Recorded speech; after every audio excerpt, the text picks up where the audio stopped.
એક એક વ્યક્તિ મોટી સંસ્થા છે.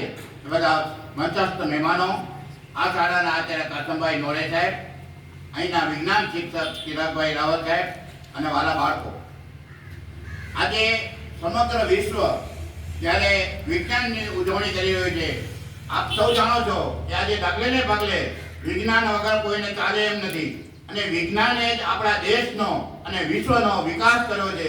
વિજ્ઞાનના કારણે આપણો દેશ, આપણે બધા ખૂબ વિકાસ કરી રહ્યા છીએ, અને આપણા મોદી સાહેબ છે, આપણે સમગ્ર દેશ અત્યારે વિકાસ પ્રયાસ છે. ગામ લોકોને પણ ખૂબ સહકાર છે. ત્યારે આ શાળાના વિદ્યાર્થીઓ લગભગ 6 થી 7 વખત રાજ્ય કક્ષાના વિજ્ઞાન મેળામાં કચ્છનું પ્રતિનિધિત્વ કર્યું છે. એ કોઈ નાની સની વાત નથી.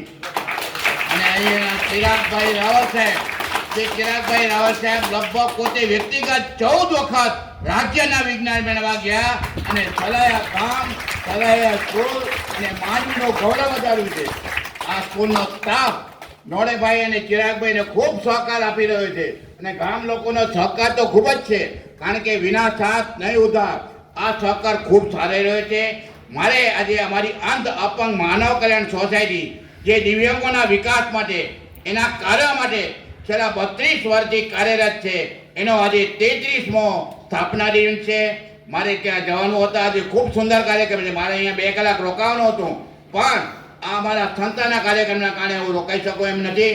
એ બદલ હું મારી માફી માંગુ છું, ક્ષમા ચાહું છું, મને માફ કરજો, કારણ કે મારી સંસ્થાના કાર્યક્રમમાં જોવું છે. પણ કાસમભાઈ અને આપણા ચિરાગભાઈ, એમનો ખૂબ આગ્રહ હતો. મને દર વખતે આ લોકો યાદ કરે છે. તો મને તો નિવૃત્ત છે, લગભગ 12 વર્ષ થવા આવ્યા, છતાં આ લોકો મને યાદ કરીને જ્યારે આમંત્રણ આપે છે, ત્યારે મારી પવિત્ર ફરજ છે કે આવી સુંદર શાળા, જ્યારે કચ્છમાં કોઈ એવી શાળા નહીં હોય, આ પછાત એરિયાની, આ બાળકો એટલો બધો વિકાસ કરી રહ્યા છે. મને ખબર છે કે આ ગામમાં જ્યારે કન્યાઓનું શિક્ષણનું પ્રમાણ ખૂબ ઓછું હતું, ત્યારે આ કાસમભાઈ પ્રયાસ કરી અને વહેલામાં વહેલી તકે સલાયામાં હાઈસ્કૂલ બને એવી શુભેચ્છા સાથે વિનમું છું. અસ્તુ. જય ભારત, જય હિન્દ.